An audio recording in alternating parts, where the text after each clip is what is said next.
Perkenalkan, nama lengkap saya Maria Yasintarei, nomor regis 331181137. Saya mahasiswa semester 7 kelas C, prodi akuntansi. Di sini saya akan menjelaskan tugas dari mata kuliah pengaudit sektor publik tentang pengendalian internal. Yang pertama kita lihat tentang definisi pengendalian internal. Pengendalian internal merupakan proses yang dipengaruhi oleh direksi, manajemen, dan pegawai lain yang dirancang untuk memberikan keyakinan memadai mengenai pencapaian tujuan dalam kategori berikut. Yang pertama, kendala laporan keuangan. Yang kedua, efektivitas dan efisiensi operasi. Yang ketiga, ketaatan terhadap hukum dan peraturan. Yang berikut kita lihat tentang pertimbangan auditor dalam penjagaan aktiva. Pertimbangan auditor dalam penjagaan aktiva dilihat dari pemerolehan, penggunaan atau penjualan atau penghentian pemakaian aktiva yang tidak diotorisasi, umumnya dibatasi hanya yang relevan dengan kendala pelaporan keuangan. Berikutnya kita lihat tentang pertimbangan utama auditor. Pertimbangan utama auditor yaitu pengendalian khusus berdampak asersi laporan keuangan bukan pada penggolongannya ke dalam komponen tertentu. Itu pertimbangan utama auditor. Yang berikut kita lihat tentang komponen pengendalian internal. Yang pertama, lingkungan pengendalian. Lingkungan pengendalian menerapkan corak suatu organisasi mempengaruhi kesadaran pengendalian orang-orangnya. Lingkungan pengendalian merupakan dasar untuk semua komponen PI menyediakan disiplin dan struktur. Yang kedua, penaksiran risiko. Penaksiran risiko, identifikasi entitas dan analisis terhadap risiko yang relevan untuk mencapai tujuannya, membentuk suatu dasar untuk menentukan bagaimana risiko harus dikelola. Yang ketiga, aktivitas pengendalian. Aktivitas pengendalian merupakan kebijakan dan prosedur yang membantu menjamin bahwa arahan manajemen dilaksanakan. Yang keempat, informasi dan komunikasi. Informasi dan komunikasi merupakan pengidentifikasian, penangkapan dan pertukaran informasi dalam suatu bentuk dan waktu yang memungkinkan orang melaksanakan tanggung jawab mereka. Yang berikutnya, pemantauan. Pemantauan merupakan proses yang menentukan kualitas kinerja yang intern sepanjang waktu. Itu komponen pengendalian internal. Yang berikutnya kita lihat keterbatasan pengendalian internal. Yang pertama, pertimbangan manusia dalam pengembalian keputusan bisa salah. Yang kedua, PI dapat rusak karena kegagalan yang bersifat manusiawi, seperti kekeliruan atau kesalahan yang sifatnya sederhana. Yang berikutnya, pengendalian dapat tidak efektif karena adanya kolusi di antara dua orang atau lebih. Yang berikut, manajemen mengesampingkan PI. Yang berikutnya, banyak PI, entitas tidak boleh melebihi manfaat yang diharapkan dari PI tersebut. Yang berikutnya, adat istiadat, kultur, dan juga dapat mencegah terjadinya kecurangan yang dilakukan oleh manajemen namun tidak minim pencegahan yang bersifat mutlak. Itu keterbatasan pengendalian internal. Yang berikutnya kita lihat tentang pertimbangan auditor atas PI. Yang berikutnya kita lihat pertimbangan dalam plan. Pertimbangan menyeluruh auditor harus mendapatkan pemahaman masing-masing dari 5 komponen PI yang cukup untuk merancangkan audit dengan melaksanakan prosedur untuk memahami desain pengendalian yang relevan dengan suatu audit laporan keuangan dan apakah pengendalian tersebut telah dioperasikan. Auditor juga mempertimbangkan penaksiran risiko bahwa pertimbangan tentang materialitas dan kompleksitas dan kecanggihan operasi pengelolaan informasi didasarkan pada prosedur manual yang terlepas dari komputer atau sangat tergantung pada pengendalian berbasis komputer dalam merancang pengujian substantif. Itu pertimbangan dalam plan. Yang berikut pertimbangan dalam plan. Yang pertama, faktor lingkungan pengendalian, integritas dan nilai etika, komitmen terhadap kompetisi, partisipasi dewan komisaris dan komite, audit, filosofi dan gaya operasi manajemen, struktur organisasi, pemberian wewenang dan tanggung jawab kebijakan, dan praktik dalam pemahaman yang dibutuhkan auditor, memahami sikap, kesadaran, dan tindakan manajemen dan komisaris terhadap PI dengan mempertimbangkan substansi pengendalian maupun dampaknya secara kolektif. Yang berikut penaksiran risiko. Penaksiran risiko entitas untuk tujuan pelaporan keuangan merupakan identifikasi, analisis dan manajemen terhadap risiko yang relevan dengan penyusunan laporan keuangan yang wajar sesuai SAK di Indonesia. Risiko-risiko relevan terhadap laporan keuangan meliputi perubahan dalam lingkungan operasi, terus operasional, operasi, porsen baru, sistem informasi yang baru diperbaiki, teknologi baru, lean produk dan aktivitas operasi dan standar akuntansi baru. Itu penaksiran risiko. Yang berikutnya kita lihat tentang kita lanjut pemahaman yang dibutuhkan auditor memahami bagaimana manajemen mempertimbangkan risiko yang relevan dengan tujuan pelaporan keuangan dan memutuskan tentang tindakan yang ditunjukkan ke risiko tersebut. Yang berikut kita lihat pemahaman yang dibutuhkan auditor. Yang pertama, pada waktu auditor memperoleh pemahaman tentang komponen lain, ia juga memperoleh pemahaman atas aktivitas pengendalian, misalnya dalam memperoleh pemahaman tentang dokumen, catatan, dan tahap dalam pengelolaan dalam sistem pelaporan keuangan yang berkaitan dengan kas. Auditor juga mungkin menyadari bahwa rekening bank telah direkonsiliasi. Yang kedua, auditor harus mempertimbangkan apakah diperlukan perhatian tambahan untuk memperoleh pemahaman atas aktivitas pengendalian audit plan. Yang berikutnya, biasanya audit plan tidak menuntun masyarakat memahami atas aktivitas pengendalian yang diberikan dengan setiap saldo akun, golongan transaksi, dan komponen pengungkapan dalam laporan keuangan atau setiap asersi yang relevan dengan saldo transaksi dan pengungkapan tersebut. Itu tentang pemahaman yang dibutuhkan auditor. Berikutnya yang ketiga kita lihat aktivitas pengendalian.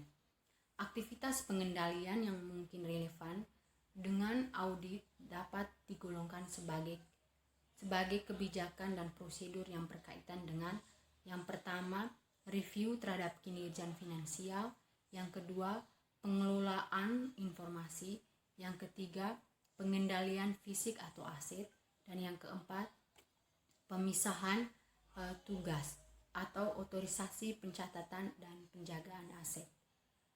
Yang keempat kita lihat tentang informasi dan komunikasi. Sistem informasi yang relevan dengan tujuan keuangan yang meliputi sistem akuntansi terdiri dari metode dan catatan yang dibangun untuk mencatat, mengelola, meringkas, dan melaporkan transaksi, dan untuk memelihara akuntabilitas aktiva, hutang, dan ekuitas komunikasi, mencakup penyediaan suatu pemahaman tentang peran dan tanggung jawab individual berkaitan dengan PI terhadap laporan keuangan. Yang berikutnya kita lihat pemahaman yang dibutuhkan auditor. Auditor harus memperoleh pengetahuan memadai untuk memenuhi yang pertama, golongan transaksi dalam entitas yang signifikan dalam laporan keuangan. Yang kedua, bagaimana transaksi tersebut dimulai. Yang ketiga, catatan akuntansi informasi pendukung akuntan tentang dalam laporan keuangan. Yang berikutnya keempat, pengelolaan akuntansi mulai dari bukti sampel laporan keuangan. Yang berikutnya cara mengkomunikasikan peran tanggung jawab laporan keuangan. Itu pemahaman yang dibutuhkan auditor.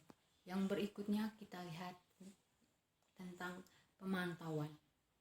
Proses pemantauan kualitas kinerja PI sepanjang waktu dan mencakup penentuan desain dan operasi pengendalian tepat waktu dan pengembalian tindakan koreksi atau pemantauan dilaksanakan melalui kegiatan yang berlangsung secara terus-menerus, efisien, secara terpisah, dan kombinasi dari kedua-duanya. Yang berikutnya kita lihat tentang pemahaman yang dibutuhkan auditor. Auditor harus memperoleh pengetahuan memadai tentang tipe utama aktivitas entitas yang digunakan untuk memantau PI terhadap laporan keuangan, termaksud bagaimana aktivitas dengan unit melaksanakan tindakan koreksi. Yang berikut kita lihat tentang prosedur untuk memahami PI. Yang pertama, pengalaman sebelumnya. Yang kedua, permintaan keterangan dari manajemen, supervisor, dan staf. Yang ketiga, inspeksi dokumen. Yang keempat, observasi dan aktivitas. Yang berikutnya kita lihat tentang dokumen pemahaman tergantung pada entitas. Yang pertama, perusahaan besar. Perusahaan besar yaitu bagian luar, kuesioner, tabel, dan keputusan. Sedangkan perusahaan kecil dilihat dari dokumen cukup dalam bentuk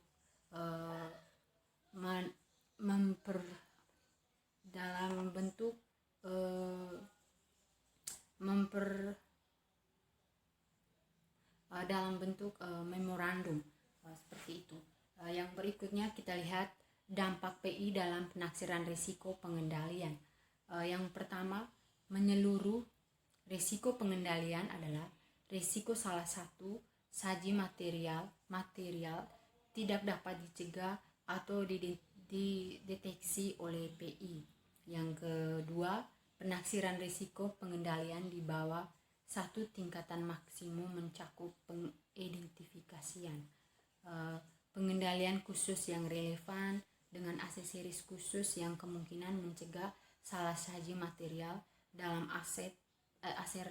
asersi tersebut. 2. Pelaksanaan penguji pengendalian untuk mengevaluasi aktivitas PI tersebut. Berikutnya kita lihat risiko pengendalian harus ditaksir dalam bentuk asersi laporan keuangan. Yang pertama, penyajian dan disclosure. Yang kedua, ekstensi. Yang ketiga, hak dan kewajiban. Yang keempat, kelengkapan. Yang kelima, penilaian. Yang keenam, pengendalian dapat mempunyai dampak prevasif. 7. Pengendalian punya pengaruh untuk suatu aspek dalam akuntansi dan transaksi dan kerja. Itu risiko pengendalian harus ditaksir dalam bentuk asersi laporan keuangan. Yang berikutnya, penguji pengendalian. Penguji pengendalian merupakan prosedur yang diarahkan baik efektivitas desain maupun operasi pengendalian dengan pendekatan atau minta ke pegawai inspeksi dokumen, observasi lapangan, pengulangan penerapan pengendalian oleh auditor. Yang berikutnya kita lihat tentang kesimpulan yang dicapai dari hasil penaksiran risiko pengendalian disebut tingkat risiko pengendalian taksiran yang didasarkan pada efektivitas desain dan operasi. Semakin rendah risiko, semakin tinggi keyakinan oleh bukti audit tingkat risiko pengendalian. Risiko bahwa akan menentukan tingkat deteksi yang dapat diterima. Itu kesimpulan yang dicapai dari penaksiran risiko. Yang berikutnya kita lihat hal-hal lain terkait PI. Yang berikut hubungan pemahaman dengan penaksiran PI. Yang pertama, auditor seringkali merancang pelaksanaan beberapa penguji pengendalian bersama dengan perolehan pemahaman atas PI. Yang kedua, penguji audit yang dimaksud untuk memperoleh pemahaman PI dapat memberikan bukti mengenai efektivitas baik desain maupun operasi pengendalian yang relevan, asersi, atau dapat digunakan sebagai penguji PI. Yang berikutnya kita lihat penguji pengendalian dilakukan untuk tambahan dapat membenarkan pengurangan lebih lanjut tingkat risiko pengendalian taksiran. Yang berikutnya bukti yang mendukung tingkat risiko pengendalian taksiran. Tindakan ada satu penguji pengendalian spesifik yang paling layak dan audit harus memilih cara penguji dari berbagai teknik yang ada seperti permintaan keterangan, pengamatan, inspeksi, dan pelaksanaan ulang. Yang kedua, kalau tidak tersedia dokumen untuk mendukung penguji, pengamatan, dan keterangan teknik, audit dapat dengan bantuan komputer yang dapat digunakan. Yang berikutnya, risiko pengendalian dan risiko deteksi. Yang pertama, tujuan akhir membantu auditor dalam mengevaluasi risiko adanya salah saji material dalam laporan keuangan. Yang kedua, hubungan terbaik antara tingkat risiko pengendalian dan deteksi. Yang ketiga, biasanya penaksiran tentang risiko pengendalian tidak boleh terlampau rendah sampai menghilangkan perlunya auditor dalam pengujian substansi untuk membatasi risiko deteksi atas semua transaksi. Yang berikut, dalam beberapa keadaan hasil penguji terperinci atas transaksi dapat juga berlaku sebagai penguji pengendalian. Yang berikut kita lihat tanggung jawab audit terkait PI dalam suatu audit. Yang pertama kita lihat, auditor tidak bertanggung jawab mencari kondisi yang dilaporkan di luar menjadi perhatian selama auditnya, atau kekurangan material dalam desain dan operasi PI yang berakibat buruk terhadap kemampuan organisasi dan dalam mencatat, mengelola, meringkas, dan melaporkan data keuangan. Yang ketiga, komunikasi ditunjukkan pada komitmen audit